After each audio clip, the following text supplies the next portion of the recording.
성막 이야기 오늘 8번째 시간입니다.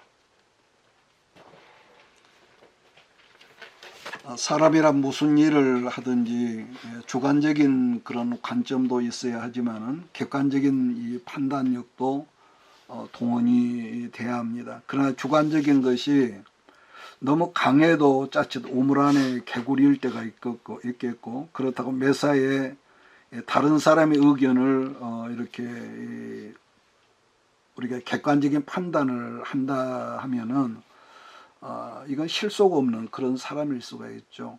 그렇기 때문에 우리는 항상 우리는 이렇게 부족한 부분이 많기 때문에 늘 제가 강조합니다만 기도하는 일과 말씀을 보고 듣는 일에 우리가 열심을 다해야 한다고 이렇게 말할 수가 있습니다. 그런 점에서 우리들이 여러분 그 신앙을 하는 것도 이것은 영적인 일이기 때문에 때로는 신비한 체험들을 여러분 할 때가 있습니다. 그런데 우리가 주의해야 할 것은 아까 말씀드린 대로 어떤 영적인 신비한 체험이라 할지 객관적인 이 객관성이 뒷받침되지 않은 영적인 체험을 사람들은 자기를 자랑하려고 공론화하지만은 그러나 이것은 큰 실수와 잘못을 할 수 있겠기에 우리가 큰 어떤 그 중요한 영적인 체험을 했다 할지라도 항상 입조심하고 성경의 베레아 사람들처럼 성경 안에서 연구하고 기도하며 기다리는 일들이 여러분 중요하다 이렇게 볼 것입니다. 성령께서 어떤 일에 분명한 확신을 우리에게 주셨을지라도 중요한 것은 우리가 요동하지 않고 좌충우돌하지 않고 목적을 향하여 나가면서 간절히 사모하는 믿음의 자세가 중요하다고 하는 것은 왜냐하면 그러한 자세를 가지고 있는 사람들이야말로 하나님을 만나는 것이 무엇인지를 우리가 바로 알고 또 그 복을 우리가 누리기 때문인 것이죠. 간절한 어떤 소망이 없는 사람이 어떤 아까 지난번에 말한 어떤 은사를 받았다, 어떤 축복을 받았다 하면은요 그 의미를 모르고 고마운 감사를 모릅니다. 그래서 목마르지 않은 사람에게 물 한 바 같이 의미가 별로 없거든요. 그래서 왜냐하면은 우리들이 성막이라는 문으로 들어와서 십자가를 의미하는 번제단을 이미 통과를 했고 이제 물두멍을 지나온 사람을 지난 시간에 저는 신앙의 기본이 되어진 사람이다 이렇게 제가 언급을 했었습니다. 왜냐하면은 지금까지 말한 우리가 울타리 안으로 문을 통해서 들어왔지요. 그 다음에 번제단을 통과했지요. 그 다음에 물두멍을 통과했죠. 그러니까 지금까지 말한 세 가지가 이 신앙의 기본이 되지 않는 사람들은요. 어느 날 하나님을 만난 큰 영적인 체험을 하고 또 복을 받았다 할지라도 그게 아까 말한 얼마나 귀중한 것인지를 모른다는 겁니다. 그래서 과정 우리는 단번에 큰 것을 원하지만은 그런 하나님은 어느 시대나 우리를 과정 흔들어 보고 하나님의 저울에 달아보고 이렇게 해서 그릇다운 그릇으로 길러져 가면서 우리에게 그 복을 주시고 큰 일을 맡기신다는 것이죠. 그래서 이런 일은 옛날 언제입니까? 19세기 그 초무렵에 리빙스턴이라는 탐험가가 그 아프리카 어떤 해안 지방을 갔더니 원주민 아이들이 바닷가에서 반짝거리는 돌들을 가지고 바닷가를 계속 던지면서 놀이를 하고 있었습니다. 그래서 리빙스턴이 그 아이들에게 가까이 가서 그 돌을 살펴보았더니 그야말로 지금까지 본 적이 없는 그런 다이아몬드였다는 거예요. 그래서 리빙스턴이 가지고 갔던 손거리라든가 그 원주민들이 좋아할 만한 것을 그렇게 주면서 물물 교환을 해서 그 지역에 있던 모든 다이아몬드를 영국으로 나중에 돌아올 때 가지고 왔었는데 그때 리빙스턴이 가지고 왔던 그 다이아몬드가요 오늘날 영국 왕실의 뭡니까 왕관에 박힌 것이라고 그러는데 지금까지 그보다 더 큰 게 없다는 그런 말을 제가 들었습니다. 그러니까 여기서 왜 원주민들은 다이아몬드를 바다로 던지면서 그렇게 놀았고 리빙스턴은 그것들을 값지게 여기고 수집했냐 그랬을 때 한쪽은 그 값어치를 전혀 몰랐던 사람이고 한쪽은 가치를 알았다는 것이 그 차이점이라 할 수가 있죠. 자, 그런 점에서 우리들이 세상적으로 살고 있는 나의 가치와 그다음 두 번째, 우리의 문이 되신 그리스도의 어마어마한 이 그 구원의 가치와 번제단의 뿔의 가치를 바르게 알았고, 더불어 이제 물두멍이란 그 존귀한 가치를 우리가 알았다면은, 그 모든 것의 주인 되시는 우리가 주 예수를 더불어 만났다면은, 그 만남에 뭐가 있겠습니까? 감격이. 똑같은 여러분 기도를 해도요, 그 속에 애절함이 있고 간절함이 있고 감사가 있고요, 사랑이 있고. 그러니까 지금까지 말씀한 기본적인 것들도 모르는 사람이 어느 날 갑자기 뭐라고 할까요? 자기 영이 좀 예민해 가지고 신비한 영적 체험을 하는 것하고 어느 정도 차이가 있냐면, 똑같은 우리가 한 분 예수를 우리가 믿고 만났다고 할지라도요, 그 값어치가 여러분 통일할 수는 없다는 것이죠. 왜냐? 간절함이 있었고 그저 뭐 저절로 그냥 길에서 뭐 준 것처럼 하는 사람 다르지 않습니까? 그래서 여러분 잊지 말아야 할 것은요, 우리 하나님은 그렇기 때문에 그 사람이, 우리는 늘 어떤 축복을 원하고 어떤 가치를 원하지만은, 그래서 항상 제가 기본을 지금 말씀했습니다만은, 기본이 되어지지 않는 사람에게 되는 사람에게 약속을 주셨다는 겁니다. 그래서 이스라엘에게 하나님 말씀하기를 네가 교제하다가 나를 만날 거야. 그래서 여러분, 영적인 교제가 없는 사람이 하나님 만나는 경우는 거의 없습니다. 그 다음에 네가 다른 사람을 중보하다가 어느 날 나를 만날 것이야. 세 번째, 네가 세상에서 빛과 소금으로 살다가 어느 날 나를 만날 것이다. 그 다음에 네가 죽은 다음에 지성소에 오는 것은 물론이겠지만은 한 걸음 나가서 네가 육신으로 살다가 어느 날 나를 방문하게 될 것이라는 이런 말씀을 예수님께서 하셨습니다. 자, 그렇게 해서 이제 드디어 이제 과정을 통하여서 이제 하나님의 사람들이 회막으로 들어왔는데, 여러분 회막암으로 들어오면, 그러니까 전체적인 것을 성막이라고 그러고, 여러분 그 성소가 있고 지성소가 있는 것을 회막이라고 제가 말씀했습니다. 그래서 회막 안으로 들어오면은 세 가지 보물을 만나는데, 여러분 첫째로는 오른 우편에 떡상이 있고, 왼편에 뭐가 있다고 그랬습니까? 금초대가 있고, 그 다음에 지성소로 들어가는 그 앞에, 휘장 앞에 여러분 이 분향단이 있다고 그랬습니다. 자, 그럼 여기서 우리가 말씀 들어가기 전에 출애굽기 25장을 찾아보겠습니다.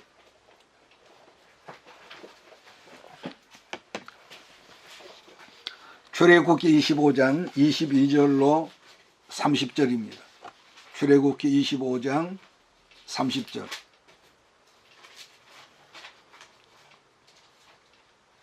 우리 찾았으면 같이 읽습니다. 시작. 거기서 내가 너와 만나고. 출애굽기 25장 22절. 거기서 내가 너와 만나고 속죄서 위 곧 증거계 위에 있는 두 그룹 사이에서 내가 이스라엘 자손을 위하여 네게 명령한 모든 일을 네게 이르리라. 너는 조각목으로 상을 만들되 길이는 2규빗, 넓이는 1규빗, 높이는 1규빗 반이 되게 하고 순금으로 싸고 주위에 금태를 두르고 그 주위에 손바닥 넓이만한 턱을 만들고 그 턱 주위에 금으로 태를 만들고 그것을 위하여 금고리 넷을 만들어 그 네 발 위에 모퉁이에 달되 턱 곁에 붙이라. 이는 상을 매일 채를 꿰을 것이며 또 조각목으로 그 채를 만들고 금으로 쌓아라. 상으로 이것을 매일 것이니라. 너는 대적과 숟가락과 병과 붓는 창을 만들되 순금으로 만들며 상 위에 진설병을 두어 항상 내 앞에 있게 할지라. 여러분, 지금 우리가 읽은 이 말씀을 보면 성막 이야기를 처음에 제가 시작했을 때에 한 규빗을 계산하기 좋게 몇 센치라고 기억을 합니까? 50cm라고, 50cm. 자, 그런 점에서 여러분 우리가 같이 읽은 떡상의 그 크기를 보면은 길이는 2규빗이로 하고 2규빗이 얼마입니까? 1m죠. 가로. 그 다음 넓이는 한 규빗이니까 50cm. 그리고 떡상의 높이는 75cm로 하라고 그랬습니다. 그러니까 떡상은 마찬가지로 조각목으로 만들어졌는데 직사각형으로 만들으려고 그랬습니다. 우리나라도 모든 식탁은요, 아마 정사각형 식탁은 좀 드문 것 같아요. 그냥 전부 다 직사각형으로 만들어졌는데, 아무튼 식탁이란 건 뭐냐? 교제를 의미하고 교제를 상징한다. 자, 그러나 나중에 또 제가 설명을 하겠지만은 분향단은 정사각형으로 되어 있는데 그 대신 높이가 성우 중에서 제일로 높게 만들어져 있습니다. 왜 그랬느냐? 진설병이라는 떡상은 사람이 사람과의 교제를 상징한다면 분향단은 사람이 하나님과 교제를 중심한다는 점에서 분향단을 일직선으로 다른 성구들보다 높게 만들었다고 보는 거죠. 그리고 상에서 함께 먹는다는 자체도 계시록 3장 20절 말씀을 참고하면 이런 말이 있습니다. 볼지어다 내가 문 밖에 서서 두드리노니 누구든지 내 음성을 듣고 문을 열면 내가 그에게로 들어가 그로 더불어 먹고 그는 나로 더불어 먹으리라 이렇게 말씀했거든요. 자, 그러므로 성경에서 먹는다는 게 뭐냐? 그저 우리가 배고파서 먹는 게 아니라 먹는다는 것 자체가 성경에서는 교제를 의미하고 교제를 가르쳤다는 겁니다. 자, 그 다음에 다른데 우리가 성경을 보면은요, 사울왕이 죽고 나서 다윗이 여러분 왕이 되지 않습니까? 그래서 사울 왕가가 모두 이제 망해버렸습니다. 그런데 사울의 손자매 요나단의 아들이었던 거니까 다윗 왕의 친구가 요나단 아닙니까? 요나단의 아들이었던 무비보셋에게 뭘 약속을 하냐면은 모든 아버지 할아버지 재산도 돌려주고 그 다음에 하는 말이 너는 내 상에서 같이 먹으리라고 하는데 그 말이 뭘 의미하냐?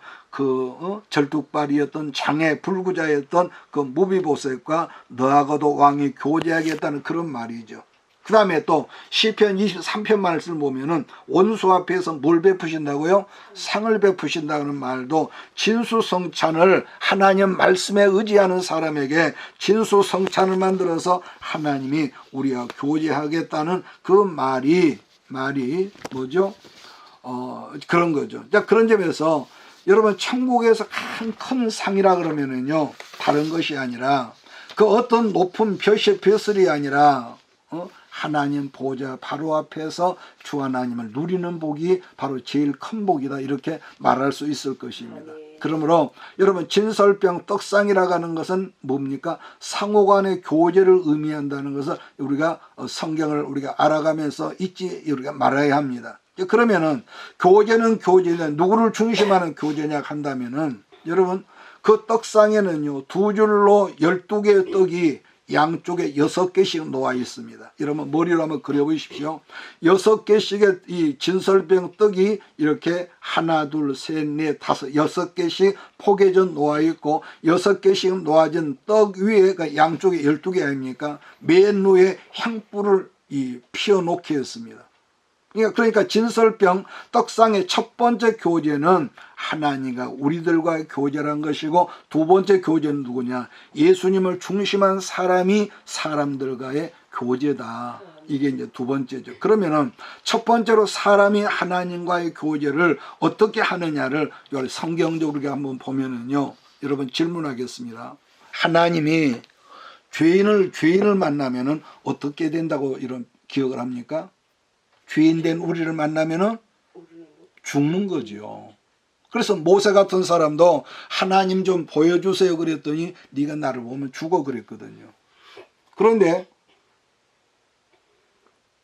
죄인된 우리를 예수님이 십자가에서 모든 죄를 사해 주심으로 말미암아 그 주신 것 사해 준 믿음으로 말미암아 죄 문제가 해결된 우리는 뭐라고 할까요?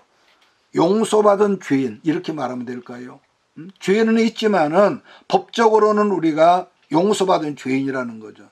그게 번제단이었고 두 번째는 물두멍에서 말씀을 통해서 이미 우리가 죄 문제를 목욕한 자라고 예수님은 죄인된 우리에게 의롭다고 인정해 주셨단 말이에요.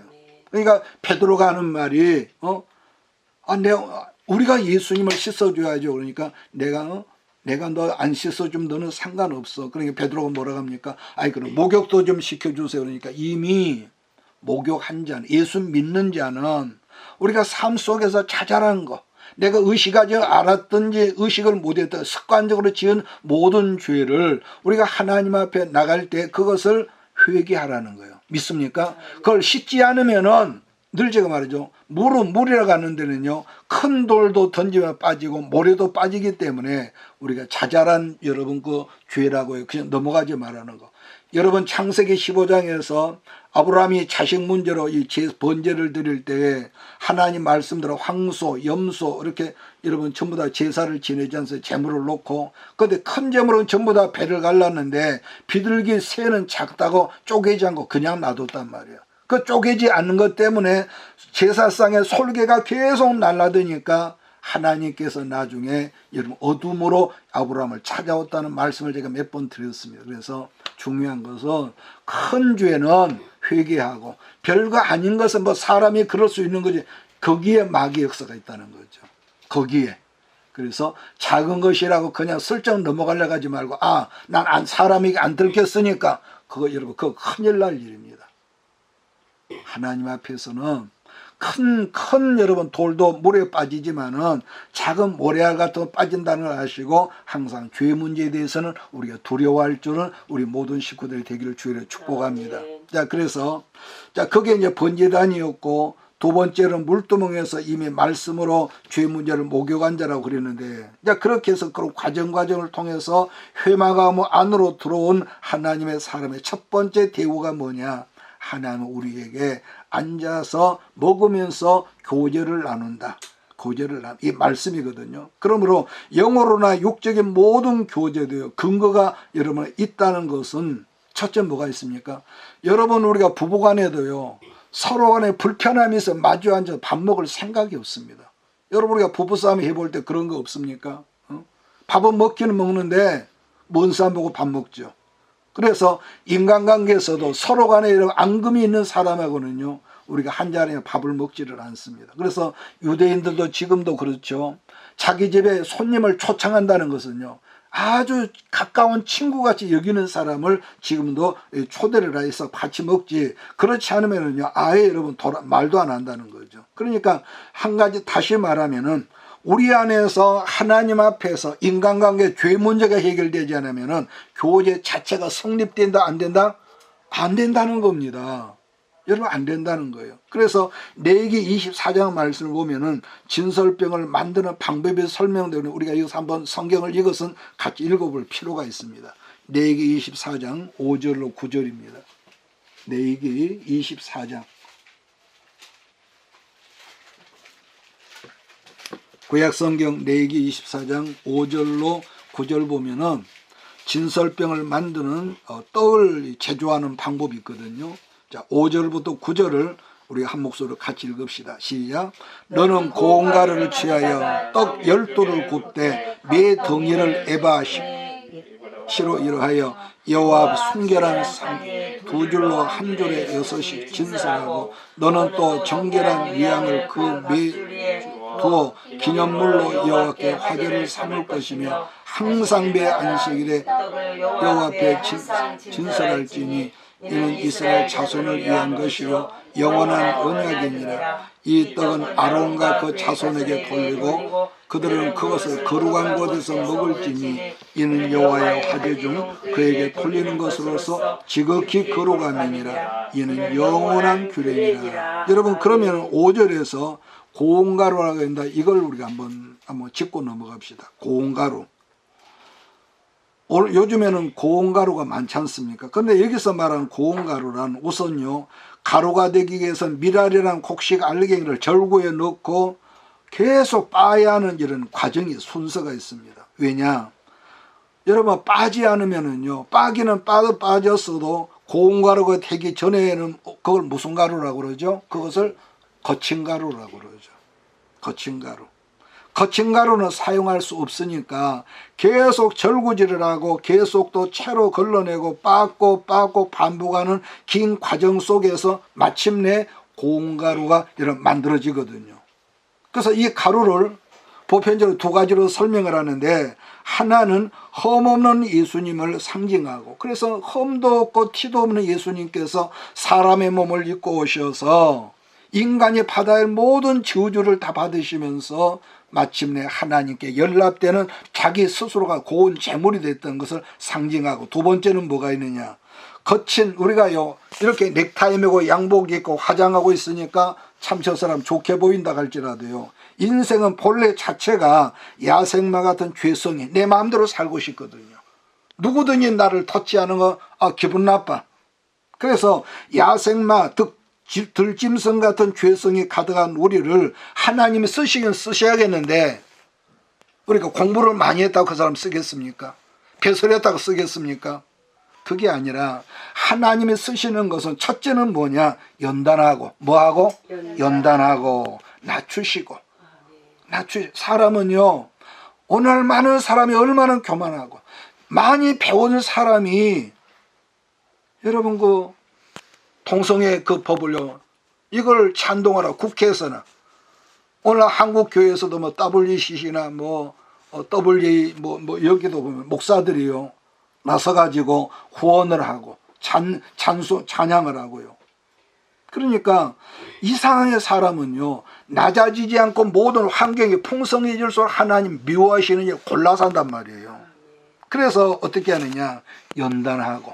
나는 정말로 그냥 쭉쭉쭉 빵빵 나가고 싶고 잘되고 싶고 사람들로부터 박수받고 존경받고 싶은데, 하나님은 그런 내 의지 욕구를 팍 눌러놓고 연단하고 반복적인 그런 훈련 속에서 우리를 낮추시거든요. 얼마나 힘듭니까? 나는 좀 잘되고 싶은데 이상하게 잘하려고 해도 안 되고 꼬이고요. 그래서 그런 과정이 계속되고 반복되고 사람들도 멸시도 받고, 그래서 그러는 가운데 어느 순간에 뭐가 있습니까? 내 속에 쓴물, 그런 날카로운 시금방진 그런 여러분 교만한 그런 이물질이 빠져나가면서부터 뭐가 됩니까? 어느 순간부터 차츰 여기서 예수를 닮아가는 여러분 그 뭐죠? 흠없는 가루가 되게 한 다음에, 그렇게 해서 뭐가 되죠? 처음에는 하나님께서 인간의 몸을 입고 오셔서 내가 생명의 떡이다 그랬단 말이에요. 그래서 그 떡을 우리가 먹어야만 영생의 사람이 된다고 그랬는데, 그런데 그 떡을 우리가 계속 말씀을 통해 먹고 자라다 보면은 거친 가루가 없어지고, 거친 그런 야생마 같은 없어지고 나서 어느 순간에 우리들이 변화되면은 우리 자신이 이제 떡이 되어서 예수님이 잡수실 만한 떡이 되어야 한다는 의미가 이 가루 속에 있다는 것을 여러분 기억되기를 제가 주의로 부탁합니다. 그래서 하나님은 갈려지지 않는 거친 가루로는 사용할 수 없는 것이기 때문에 성경은 성경 뭐라 합니까? 하나님께서 사랑하시는 그 사람을 뭐죠? 낮추시고 연단하시고, 그렇게 말씀한다는 거예요. 왜? 연단받지 않으면 아무리 좋은 여러분 쇠라도요, 연단시키지 않으면 좋은 여러분 뭘 만들 수가 없는 거죠. 그래서 고운 가루로 만들어진 그 가루를 반죽을 하되, 그런데 여기 중요한 게 또 있습니다. 우리는 고운 가루가 됐으면 끝나느냐 그런데, 우리가 레위기 성경을 보면은요, 여기서 그 떡을 소재의 떡을 만드는데 뭘로 반죽을 하라 했냐면은, 우리는 얼른 물을 집어넣는데 성경에서는 뭘로 하라고 했냐, 올리브 기름, 기름으로 반죽을 하고 그래서. 그러면은 구약에서 기름을 뭘 상징한다 이런 배웠습니까? 기억하십니까? 기름은 성령입니다. 기름은 뭐라고요? 여러분 잊지 마십시오. 그래서 기름을 넣어서 반죽하고, 반죽된 떡을 구울 때 또 기름을 또 바르라고 그래요. 그러니까 안팎으로, 우리 예수님은 안팎으로 기름 부음이 있었거든요. 그리고 반죽된 떡 덩어리를 떡 형태로 만든 다음에 이제는 그 떡을 화덕에 넣고 불에 구우라고 그러는데, 이것은 흠없으신 우리 예수님께서 십자가에서 고난당해서 죽으신 것을 보통 그렇게 의미의 말씀을 하죠.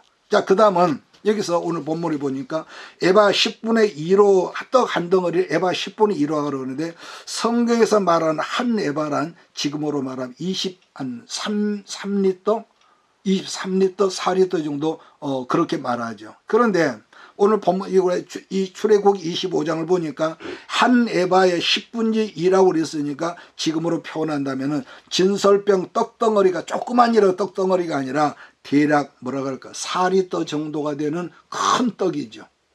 이걸 알기 쉽게 말하면은 우리가 마트에서 이런 우리가 식수 마트에 큰 물병 하나를 2리터를 사면은요, 그 2리터인데 그 한 덩어리에 이스트를 넣지 않은 순수한 떡이지만, 그러니까 4리터니까 그 떡이 엄청나게 큰 떡이지 않습니까? 그럼 이 떡을 뭘 상징한다고 배웠냐? 생명을 상징하는 말씀이고 우리 예수님을 상징한다. 그래서 예수님은 생명의 떡이시고 떡이신 예수님께서 베들레헴 떡집에 오셨다, 이렇게 우리가 말씀한다는 거죠. 그래서 본래 떡은 아까 제가 언급했죠. 밀알이 두들고 맞고 갈리어져서 고온가루가 된 다음에 성령으로 반죽을 해서 화덕에 구워진 거라는 거죠. 자, 그런데 그처럼 큰 떡덩이를 한 줄에 6개씩 쌓아서 진설을 했으니까 양쪽으로 6개씩 모두 12개의 떡을 거기 이제 쌓아놓는 것이죠. 그런데 7절 말씀을 보면은 6개씩 쌓아둔 떡덩이 맨 위에 유향을 두어서 화재로 두라고 그랬는데, 화재란 뭘 말하냐면은 유향의 연기로 타 올라가는 것을 여러분 화재라고 말씀했는데, 다르게 말하면은 작은 향불이 타오르는 것을 의미합니다.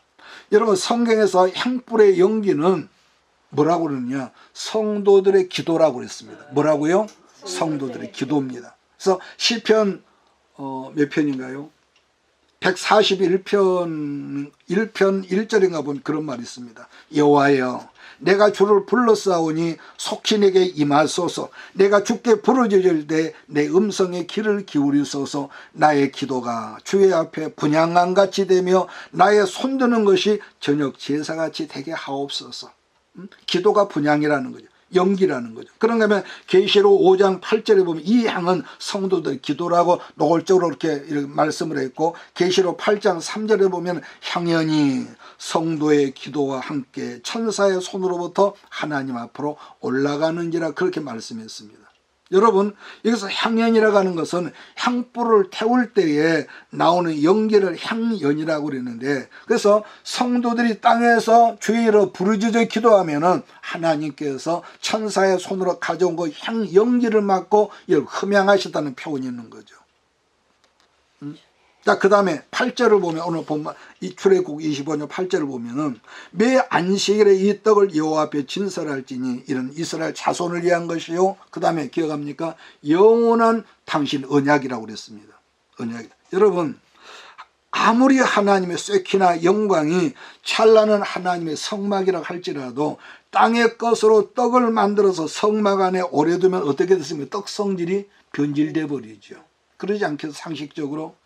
여러분, 그런 점은 지금도 그렇습니다. 우리들이 은혜 받고 말씀에 은혜 받고 오늘 그냥 불이 들어오고 막 은사가 오고 그냥 은사가 충만한 성도들을 할지라도 여러분과 내가 드리는 예배가 어느 순간부터 부실해지고 내 마음이 예배에 있지 않고 말씀에 있지 않고 어느 동안 세상에가 있으면요, 내가 부실해지단 말이에요. 그러면은 여러분 참 영적인 거 이상합니다. 정말로 이상한 것은요, 조금만 부실하면 약속에나 한 듯이 뭐가 옵니까? 우리가 시험이라는 거 오거든요. 이상합니다. 더러움이 생기면은 똥파리가 날라온 것처럼요. 그러니까 다시 말하면 변질된 역사가 있단 말이에요. 그래서 이런 것을 우리가 영적으로 말씀을 얼른 우리가 이걸 뭐라 가지고 보고 내가 알아차리면은 뭐 해야겠습니까? 아이고 주여 죄송합니다. 잘못했습니다. 우리 예수 피 의지하고 내가 그분에 회개합니다. 그래서 이건요, 애기들 장난이 아니라 아까 제가 모래하고 바위를 말했네요. 이런 것은 얼른 여러분 우리 안에요. 여러분들 이렇게 나도 우리는 얼른 넘어질 수가 자빠질 수 있기 때문에 우리는 마음속에 헛생각을 안 품을 수가 없거든요. 왜? 본질상 우리는 죄인이기 때문에. 그래서 여러분 일주일 엿새 동안은 우리가 세상에서 이렇게 넘어지기도 하고 짜증도 내고 부부싸움도 하고 살지라도 주일날만큼은 반드시 하나님께 예배를 드리기 전에 우리가 다시 한번 씻어내고 신령한 영적 양식을 먹어야만이 우리가 이 세상에서 아무리 부자가 되고 아무리 명예가 높아더라도 변질되지 않은 저와 여러분이 될 것을 나는 믿습니다. 아멘. 믿습니까? 그래서 변질되면요, 그때부터 귀신의 장난감 되거든요. 그래서 오늘 영원한 언약이라고, 언약이다. 그래서 마찬가지로 출애굽기 25장 30절 말씀에서도 뭐라고 말씀을 했냐면은 이랬습니다. 상의에 진설병을 두어 그 다음에 항상 내 앞에 있게 할지니라, 이렇게 했죠. 그런데 참고로 굳이 제가 서투른 영어를 잠깐 여러분 인용을 한다면은 영어 성경에 보여주는 이 떡이라는 것을 이렇게 말해요. 쇼 브랜드라고요. 브랜드는 여러분 브레드는 떡 아닙니까? 그러니까 이 쇼는 보여준다는 말인데, 그러니까 뭘 보여주냐? 하나님이 보시라고. 그래서 항상 내 앞에 떡이 있게라고. 그러니까 우리로 말하면 항상 내 앞에 물가에 심기운 나무와 같이, 시편 1편에 복 있는 사람은 주야로 말씀을 여러분 상고한다 했잖아요. 그러니까 항상 말씀의 떡이 우리 안에 있을 때 우리의 주인 되신 성령께서 그 떡을 보게 해라, 그 말이거든요. 그러니까 물론 제사장들이 지금 일주일 만에 이거 교체를 하니까 물러준 떡을 제사장이 먹자. 본래 의미는 하나님께서 보시기 위해서 떡을 진설한다는 거죠. 물론 제가 조금 전에 상이라고 하는 것은 밥상의 교제를 의미한다고 했고, 떡이라는 음식도 교제를 말한다고 했는데, 그런데 음식의 교제라고 하는 건 조금 전에 제가 언급했지만 부정한 사람, 뭐죠? 부정한 사람, 죄 있는 사람이 할 수가 있지만은 서로 간의 마음이 엉클어진 사람들, 우리가 친구가 안 되거든요. 아무리 한 직장에서 그렇게 있더라도 불편한 사람 한 상에 앉기 싫거든요. 이런 목회자도 그렇습니다. 그런 경우가 많아요. 왜? 사람이니까. 근데 여기서 부정하다를 다르게 표현한다면은 더럽다든지, 또 죄 문제가 있어서 있고, 또 이 인간관계에 화해를 하지 않는 상태를 성경에서는 부정하다. 뭐하다? 부정하다. 예수님은 그래서 말씀하기를 너희가 땅에서 매이면은 하늘에서도 매이고 땅에서 풀고 살면은 하늘에서 풀린다. 그래서 매이지 말라는 거예요. 매이지 말라는 거. 그렇다면은 예수님이 매인다는 말씀이 뭐냐는 것인데, 불화하고 있거나 우리가 꽁하는 마음이 있죠. 꽁하는 마음이 있어. 여러분, 그것은 상대가 잘하고 못하고 내가 잘하고 못하고 꽁하고 있는 마음은요, 여러분 절대로 그 좋은 마음이 아닙니다. 그래서 불화하고 있다거나 화평한 삶을 살지 못하고 있다는 것이 이런 불화가 아니겠습니까? 그것 때문에, 왜냐? 그것 때문에 우리들이 드리는 예배가 하나님께 연락이 되질 못하고, 그 불화한 것 때문에 분명히 잘못은 저 사람이 했는데 저 사람 때문에 내가 지금 꽁하고 어두워졌단 말이에요.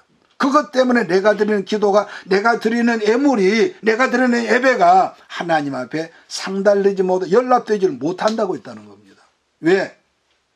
죄 문제가 있고, 더 잘 자란 모래가 섞인 것은요, 물에 빠진다고 아까 그랬습니다. 그래서 예수님은 이 화목하는 거, 꽁한 마음 풀어라. 마태복음 5장 봅시다. 마태복음 5장 23절. 이렇게 말은, 나도 여러분도, 아멘하는 여러분도요, 우리는 사람 간에 서운한 마음이 없을 수가 없습니다. 여러분 그렇지 않겠습니까? 그런데 그럼에도 불구하고 그런 마음을 오래가지 마. 얼른 풀어버려라. 자, 23절로 26절을 같이 읽습니다. 찾았습니까? 예, 같이 읽어 시작. 그러므로 예물을 제단에 드리다가 거기서 네 형제에게 원망 들을 만한 일이 생각나거든 예물을 제단 앞에 두고 먼저 가서 형제와 화목하고 그 후에 와서 예물을 드리라. 너는 고발하는 자와 함께 길에서 있을 때 급히 사화하라. 그 고발하는 자가 너를 재판관에게 내어주고 재판관이 옥내에게 내어주어 옥에 가둘까 염려하라. 진실로 내게 이르노니 내가 한 푼이라도 남김없이 다 갚기 전에는 결코 거기서 나오지 못하리라. 아멘. 다르게 설명한다면은, 나는 내 아내를 사랑한다 하지만, 그러나 뭔가 내 아내에게 내가 죄를 지었다면 그때부터 샬롬인 뭐가 없죠? 화평이 깨져 버려. 화평이 깨져 버려. 그러니까 나의 범죄로 우리 가정의 화평이 깨어졌다면은 그때부터 내가 드리는 기도가, 내가 드리는 예배가 하나님께 연락되지 않는다는 말씀인데, 그것은 내가 드리는 모든 제사의 행위란 결국은 부정한 것이기 때문에 가인이 드리는 제사가 되어지기 때문에 불화하지 말라. 얼른 가서 풀어라. 얼른 가서 화평해라. 그래서 제단 앞에 네가 준비한 재물을 놔두고 가라는 거죠. 그런 점에서 나는 여러분이 이 세상 어디를 가든지 항상 샬롬의 화평을 축복해주는 귀한 기도자가 되고 예배자가 되기를 예수 이름으로 축복합니다. 왜 그러느냐? 마태복음 10장 12절에 보면 또 그랬습니다. 또 그 집에 들어가면서 예수님 당부입니다. 평안하기를 샬롬을 빌라.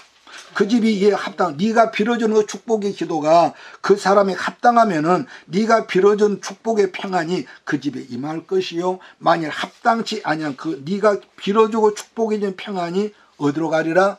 너한테 돌아오리라고 그랬습니다. 그래서요, 여러분 항상 누구 집에 어떤 직장에 가더라도 먼저 주의 이름으로 그 가정을 위해서 그 회사를 위해서 축복할 수 있는 여러분들을 예수님을 축원합니다. 여러분이 축복하면은 만약 거기에 합당치 않은 그 빌어준 축복이 다시 나한테 온다고 그랬단 말이야. 자, 그 다음에 이 떡은 안식일마다 물려내고 새로운 떡을 진설하고 그랬는데, 그렇다면 물려낸 진설병을 어떻게 하느냐? 제사장들이 먹었는데, 그럼 그 말씀이 어디에 있냐면 레위기 24장에 법 있는데 8절 제가 읽습니다. 안식일마다 이 떡을 여호와 앞에 항상 진설할지니 이는 이스라엘 자손을 위한 것이요 영원한 언약이니라. 이 떡은 아론과 그의 자손에게 돌리고 그들은 그것을 거룩한 곳에 먹을지니 이는 여호와의 화제 중 그에게 돌리는 것으로서 지극히 거룩함이니라. 이는 영원한 규례라고 그랬어요. 자, 그렇다면 여기서 거룩한 것이 어디겠습니까? 성막을 중심한 그 둘레에서 제사장들의 가족들만이 먹도록 했는데, 그러면 그들이 그 떡을 먹으면 뭘 가르치는 겁니까? 마찬가지로 교제를 했다는 교제. 하나님은 그 떡을 통해서 제사장들과 교제했고 사람들은 떡을 통해서 서로 교제하도록. 그래서 우리가 불화하면 대화가 안 통해.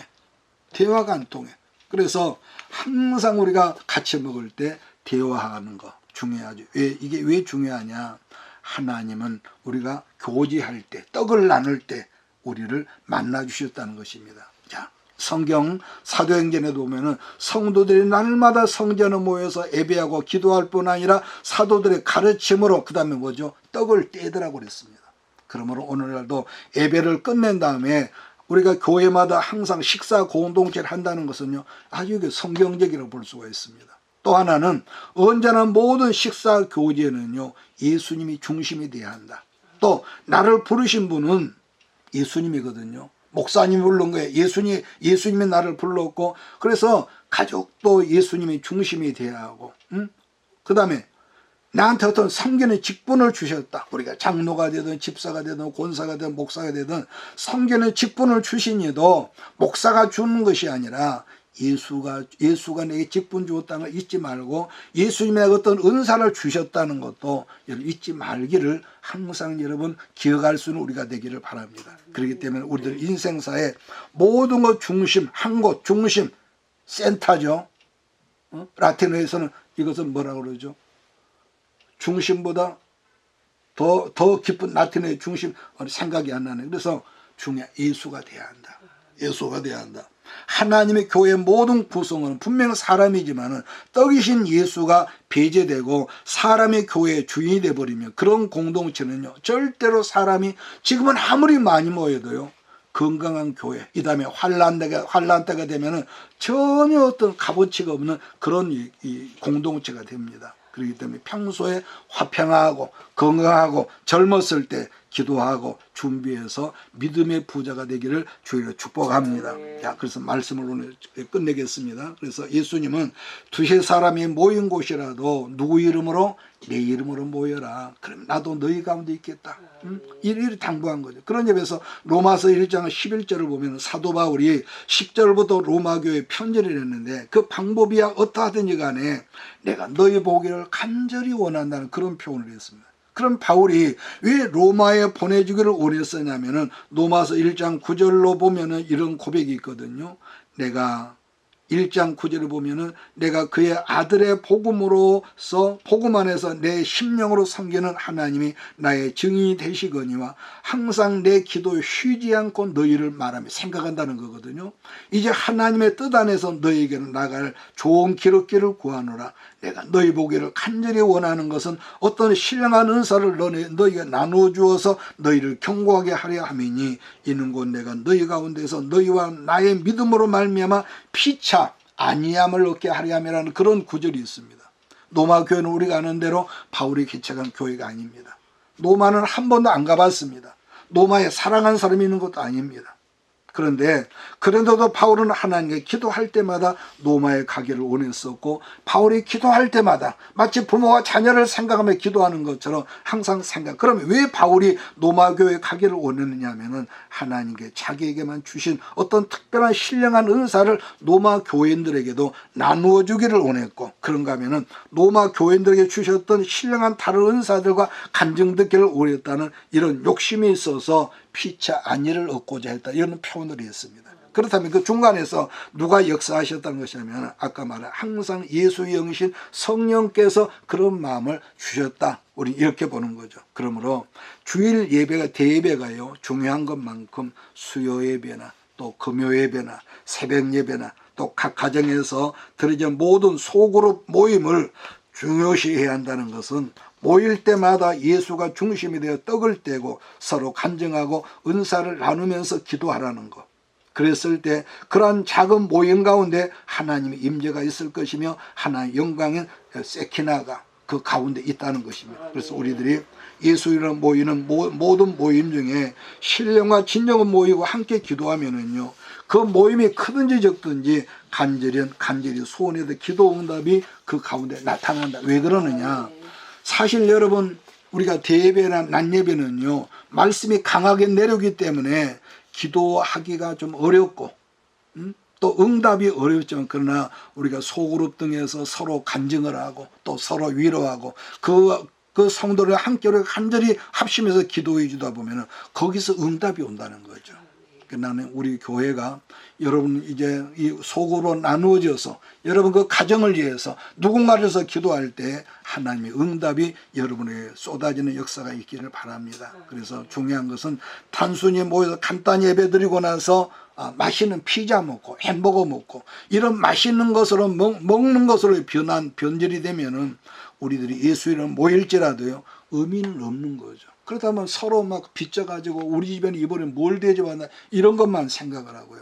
그래서 우리가 이 중요한 거 항상 말씀 중심하고 그 말씀에 의지해서 또 간증을 듣고 은사를 또 나누고 그랬을 때 우리가 그 가정을 위해서 그 사람을 간절히 기도하면은 기도하는 여러분에게 기도의 폭이 커질 것이며 그 사람이 원하는 기도 응답이 그 순간에 내려질 것을 믿기 때문에 항상 말씀 중심과 기도 중심으로 승리하는 우리 모든 식구들 되기를 예수의 이름으로 축원합니다. 아멘. 기도하겠습니다. 이것이 행복이라오. 세상은 알 수 없는 하나님 선물. 이것이 행복이라오. 하나님의 자녀로 살아가는 것, 이것이 행복이라오.